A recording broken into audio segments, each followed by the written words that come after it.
সমস্ত গুণকীর্তন একমাত্র সেই মহান আল্লাহ রাব্বুল আলামিনের জন্য, যে আল্লাহ সুবহানাহু ওয়া তাআলা এই কর্মব্যস্ততার মাঝেও আজকে এই পবিত্র জুমার 2 রাকাত ফরজ সালাত আদায়ের জন্য দুনিয়াবি কাজকর্মকে পিছনে ফেলে যে আল্লাহ সুবহানাহু ওয়া তাআলা এই মসজিদে একত্রিত হওয়ার তৌফিক দান করছেন, তারই বারগাহে কালিমাতুশ শুকর আদায় করি। সকলে বলি আলহামদুলিল্লাহ। অতঃপর দরুদ ও তাসলিম বর্ষিত হোক সকল আম্বিয়া কেরামের প্রতি, খাস করে আমার আপনার প্রাণ প্রিয় নবী, বিশ্ব নবী জনাবে মুহাম্মদ রাসূলুল্লাহ। সকলে প্রাণ উজাড় করে বলি সাল্লাল্লাহু আলাইহি ওয়াসাল্লাম। সম্মানিত উপস্থিতি, আলোচনা চলছিল ধারাবাহিক। গত জুমায় আপনাদের সম্মুখে আলোচনা করেছিলাম কি সম্পর্কে, একজন বলতে পারবেন? গত সপ্তাহে কি বিষয়ে খুতবা দিয়ে গেছিলাম আপনাদের সম্মুখে? সম্মানিত উপস্থিতি, এটাই হচ্ছে আমাদের বর্তমান অবস্থা। গত সপ্তাহে খুতবা দিয়েছিলাম ঈমান সম্পর্কে। সূরা আসরের প্রথম একটা আয়াতে প্রথম অংশ যে বলছিলাম আগামী পরপর 4টা জুমা এই একটা আয়াতের উপরে কথা হবে। তার ভিতরে প্রথম কথাটা ছিল যে ইন্নাল ইনসানা লাফি খুসর, নিশ্চয় পৃথিবীর সমস্ত মানুষই ক্ষতির মধ্যে নিমজ্জিত। ইল্লাল্লাযীনা আমানু, তবে তারা নয় যারা ঈমান এনেছে। গতদিন ঈমানের সংক্ষিপ্ত কিছু বিষয় আপনাদেরকে তুলে ধরার চেষ্টা করছি ইনশাআল্লাহ। আজকে দ্বিতীয় বিষয়টা যে ওয়ামিলুস সলিহাত, ঈমানের পরে মানুষের ঈমানকে টিকিয়ে রাখার জন্য, ঈমানের পরিচর্যা করার জন্য যেই বিষয়টা খুবই গুরুত্বপূর্ণ, সেটার নাম হচ্ছে আমলে সলেহ। সকলে আমার সাথে বলি, সেটার নাম কি? আমলে সলেহ, সৎ আমল। কি আমল? সৎ আমল। সম্মানিত উপস্থিতি, ঈমানের উদাহরণটা যদি আপনাদের দিই তাহলে বিষয়টা আরো ক্লিয়ার হবে। মনে করেন কোন জায়গায় এক আপনি শুধু লিখে রেখেছেন। শুধু কত লিখে রাখছেন? এক। ওর যদি ডানে, ওর যদি বামে আজীবন যদি আপনি শূন্য দিয়ে যান, ওই শূন্যের কোনো কি দাম আছে? না। কথা বলবেন, ওই শূন্যের কোনো দাম আছে? না। কিন্তু ওর ডান পাশে একটা যদি দিই, ওর মান আরো বৃদ্ধি পাবে। যদি দুইটা দিই, আরো বৃদ্ধি পাবে। যদি তিনটা দিই, এভাবে যদি আস্তে আস্তে শূন্য ডানে যত বৃদ্ধি করব, ওই একের মান কত কি হবে? বৃদ্ধি পাবে। যেমন আমরা প্রথমে যদি লিখে রাখি শুধু এক, তাহলে ওর মান কত? এক। যখনই লিখে রাখবো একের পরে এক শূন্য, তখন কত? 10। একের পরে 2 শূন্য, কত হবে? 100। 3 শূন্য 1000, 4 শূন্য দিলে 10,000, 5 শূন্য দিলে 1 লাখ। এভাবে আস্তে আস্তে বৃদ্ধি পেতেই থাকবে। সম্মানিত উপস্থিতি, এই বিষয়টা হচ্ছে ঈমানের পরে যদি আপনি আমল করেন, আপনার ঈমানের মান হচ্ছে কত? 1। যদি আমল করেন তখন 10, আরো আমল করবেন 100, আরো আমল করবেন 1000। এইভাবে আস্তে আস্তে ঈমানটা বৃদ্ধি পাবে। সম্মানিত উপস্থিতি, আমলের গুরুত্বটা কি? আল্লাহ পাক রব্বুল আলামিন বললেন যে সমস্ত মানুষ ক্ষতির মধ্যে নিমজ্জিত। এক নম্বরে যারা ঈমান এনেছে, ঈমানের পরেই তাদেরকে আমল করতেই হবে। আমলটা কি? আল্লাহ পাক রব্বুল আলামিনের হুকুম এবং তার রাসূল নির্দেশিত পথ অনুযায়ী যেই কাজগুলা, আমরা এর মূলনীতি পাই সূরা হাশরের 7 নম্বর আয়াত। আল্লাহ তাআলা বলেন মা আতাকুমুর রাসূল ফাখুযুহু।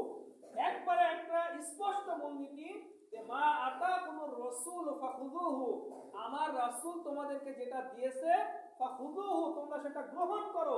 ওয়া মা নাহাকুম আনহু ফান্তাহু, আমার রাসূল যেটা তোমাদেরকে নিষেধ করেছে সেটা থেকে তোমরা বিরত থাকো।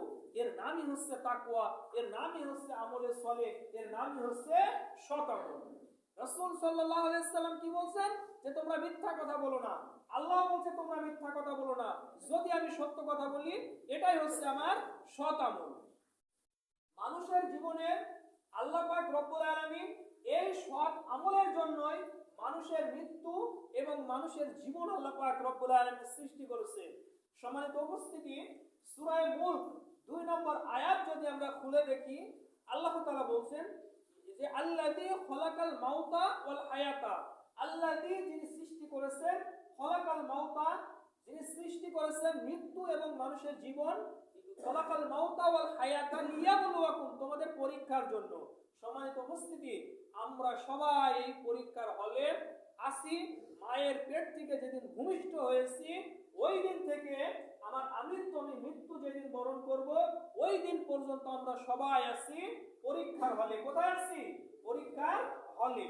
সম্মানিত উপস্থিতি, এই যে বার্ষিক পরীক্ষা শুরু হয়ে গেছে বছর, পরীক্ষার 3টা ঘন্টা সময় যদি কোন ছাত্র যদি কারোর সাথে গল্প করে, কারোর দিকে যদি খেয়াল করে যে আরেকজন কি করতেছে, তাহলে কি ওই ব্যক্তির সফলতা পাবে? পরীক্ষায় কি পাস করতে পারবে?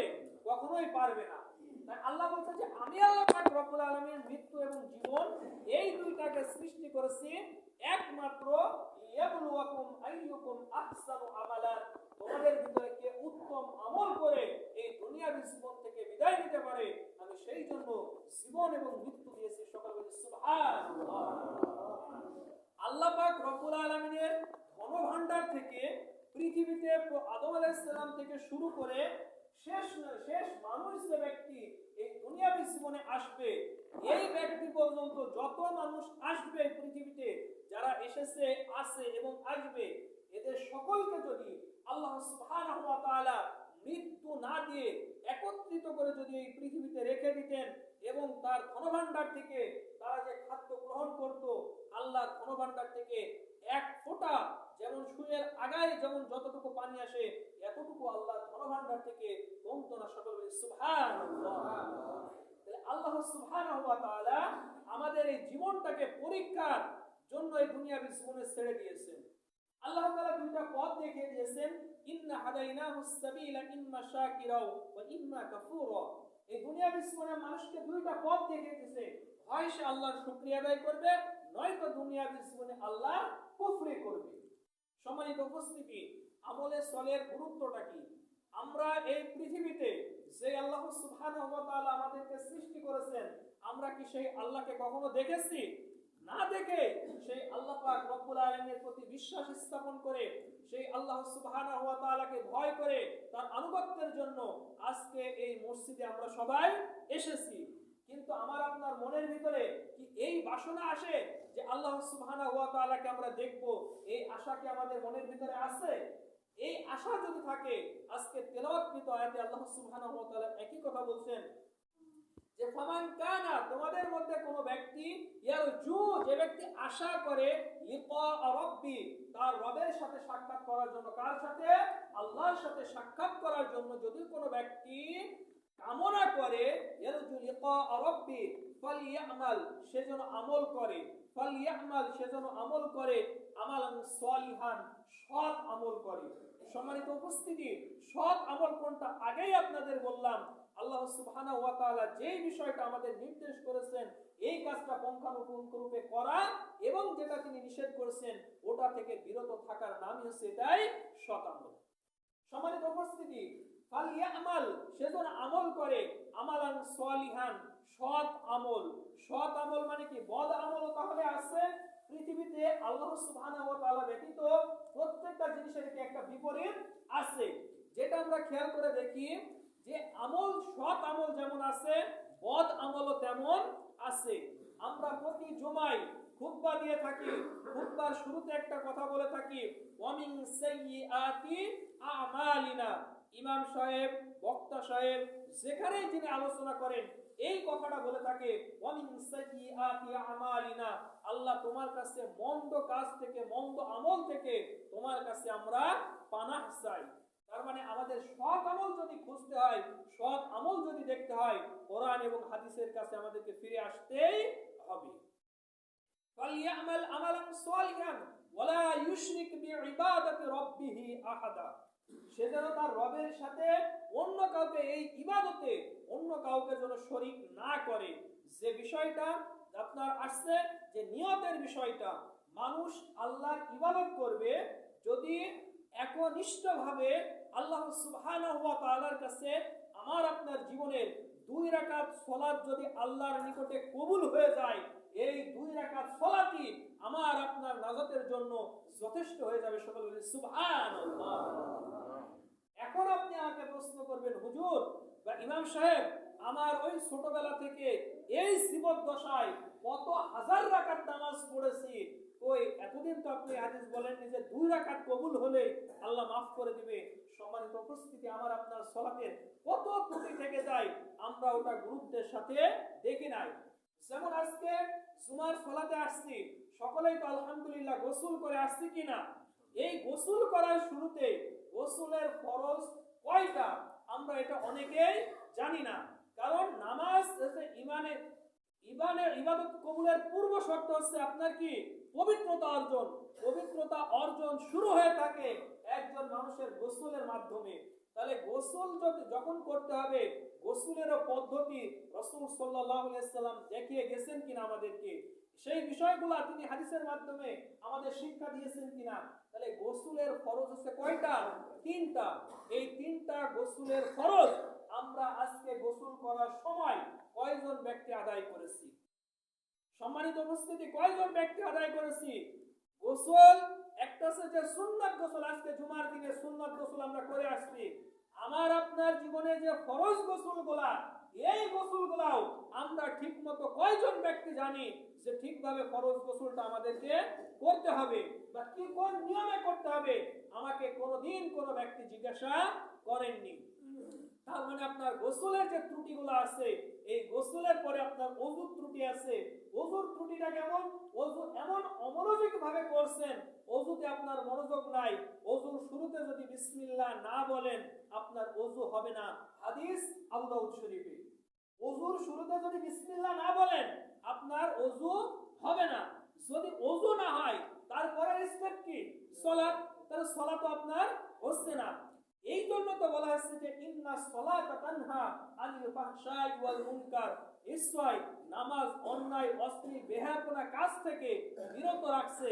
তার মানে আমার গোড়ায় যে গলতটা আছে, গোড়ায় যে ভুল আছে, ওই ভুল নিয়ে আমি এতদিন চলে আসছি।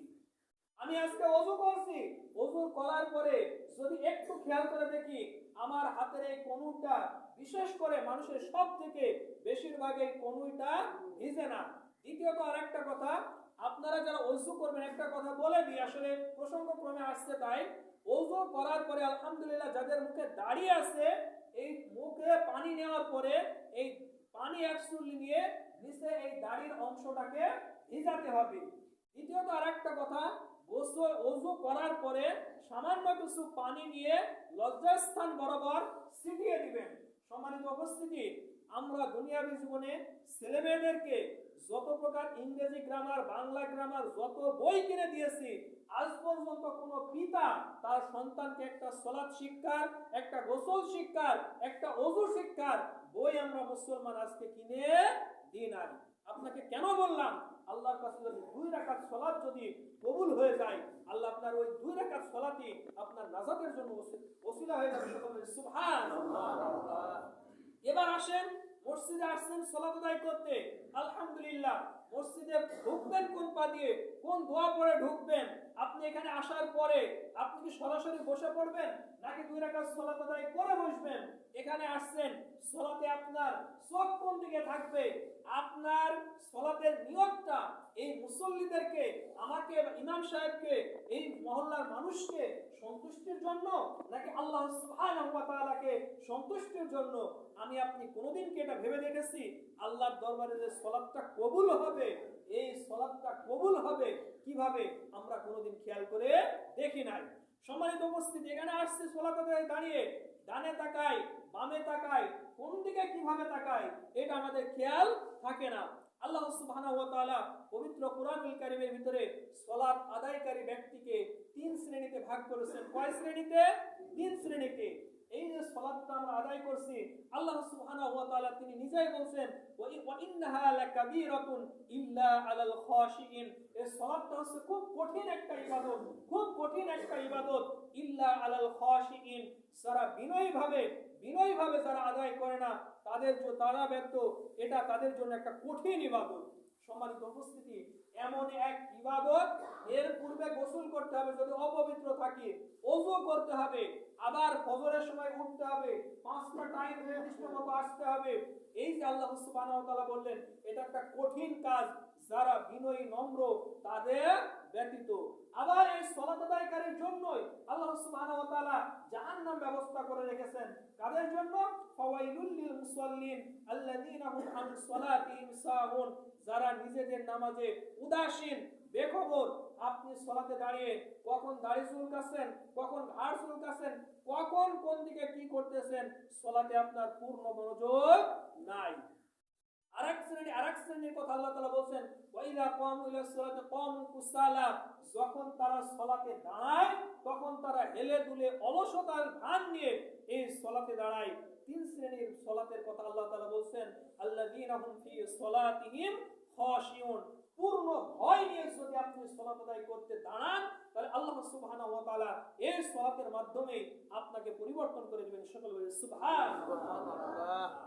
এই 2 রাকাত সালাতের হাদিসটা আমি শুনলাম আল্লামা দিলওয়ার হোসেন সাইদ রাহিমাহুল্লাহর সাথে, জেলখানায় ছিলেন 3 মাস 22 দিন আমার এক উস্তাদ নুরুল ইসলাম ফারুকী। মাই টিভিতে একজন ব্যক্তি আজ থেকে 14 সালের আগ পর্যন্ত, 14 সালের সম্ভবত আগস্ট মাসে তাকে হত্যা করা হয়েছে। মাই টিভিতে নুরুল ইসলাম ফারুকী, এক বাবরিয়ালা লোক, সকালে আলোর পথ নামে একটা অনুষ্ঠানের উনি দর্শে কোরআন দিতেন।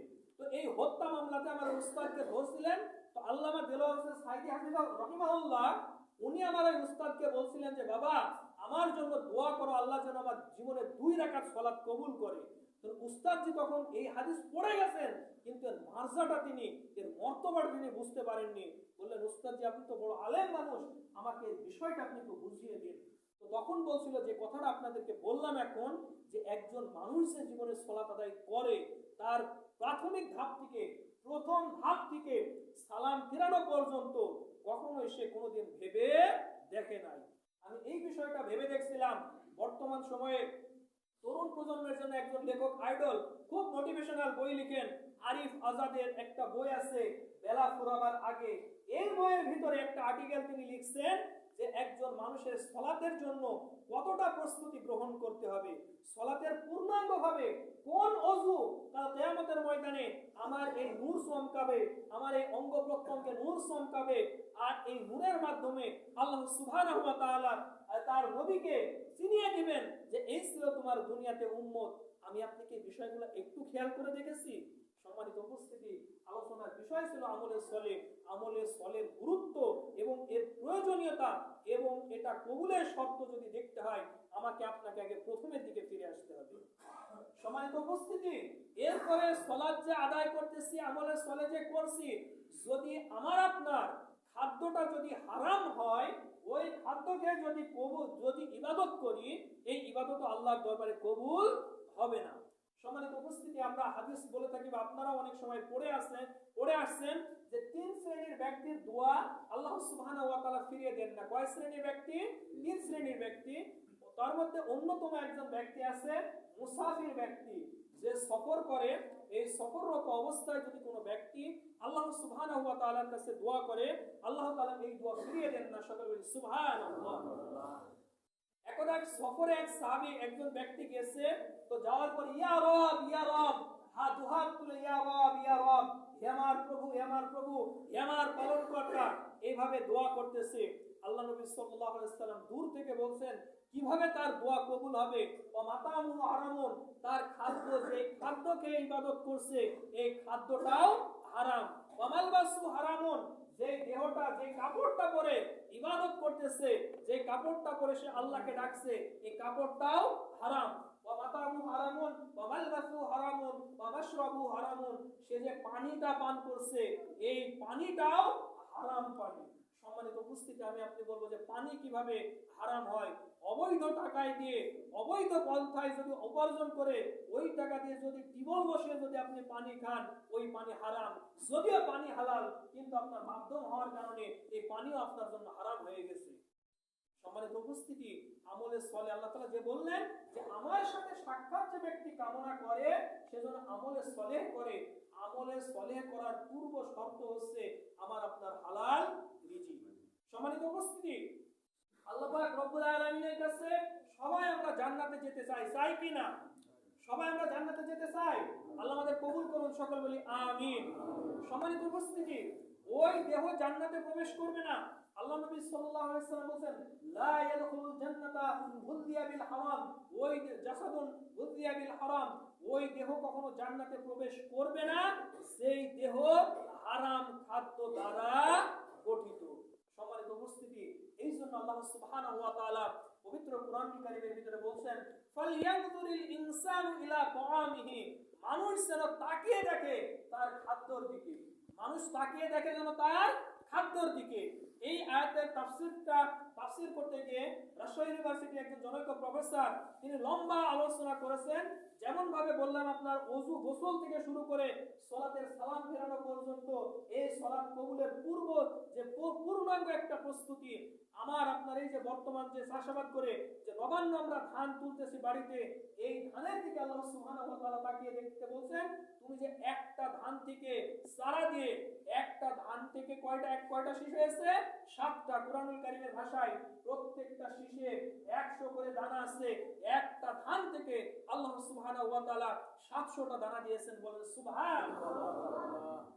এই খাদ্য খাওয়ার পূর্বেও আল্লাহ সুবহানাহু ওয়া তাআলা আপনাকে বলছেন, বান্দা তোর টেবিলে আসছে, তোর প্লেটে যে ভাতটা আসছে, এই ভাতটা খাওয়ার পূর্বেও তুই একটু চিন্তা ভাবনা করে খাওয়া দাওয়া করিস, সেই খাদ্য কি আমার জন্য হালাল, আর আল্লাহ পাক রব্বুল আলামিন কোন পদ্ধতিতে আমার আপনার জন্য এই খাদ্যটা আমার আপনার টেবিলে এনে আমার আপনার সম্মুখে এই খাদ্যটা প্রস্তুত করে দিয়েছেন। বান্দা খাওয়ার শুরুতে একবার আমার নাম নিস। যদি কোন খাদ্যের শুরুতে যদি মানুষ বিসমিল্লাহ না বলে, আল্লাহ রাসূল সাল্লাল্লাহু আলাইহি সাল্লাম বলেন ওই খাদ্যে শয়তান ভাগ বসিয়ে নেয় এবং শয়তান বলে যে আমাদের আজকের এই বাড়িতে এই খাবারে আমাদের জন্য নিরাপদ হয়ে গেল। সকলে বলি নাউযুবিল্লাহ। সম্মানিত উপস্থিতি, পুরো 1 বিঘা জমির ধান, আল্লাহ আপনাকে অনেক ধান দিয়েছেন, পাশের জমিনের এক ঝাড় একটা গাছ যদি আপনার ওই ধানের ভিতরে নিয়ে নেন, এই পুরো 1 বিঘা জমিনের ধান আপনার জন্য হারাম হয়ে গেল। সম্মানিত উপস্থিতি, জান্নাতে যেতে হলে অনেক ধাপ আমাকে আপনাকে একটু চিন্তাশীল হতে হবে, একটু চিন্তাবিদ হতে হবে যে আমি আপনি কি করতেছি। এই জন্য আল্লাহ তাআলা পশুর ভিতরে আল্লাহ তাআলা চিন্তা শক্তি দেয়নি। তাই যখন কার জমিনে খায় কার ফসলের ক্ষতি করে, এই বিবেক বুদ্ধি আল্লাহ তাআলা তাদেরকে দেন নাই। আল্লাহ তাআলা বলেন যে ওই যে সূরা আরাফের 179 নম্বর আয়াতে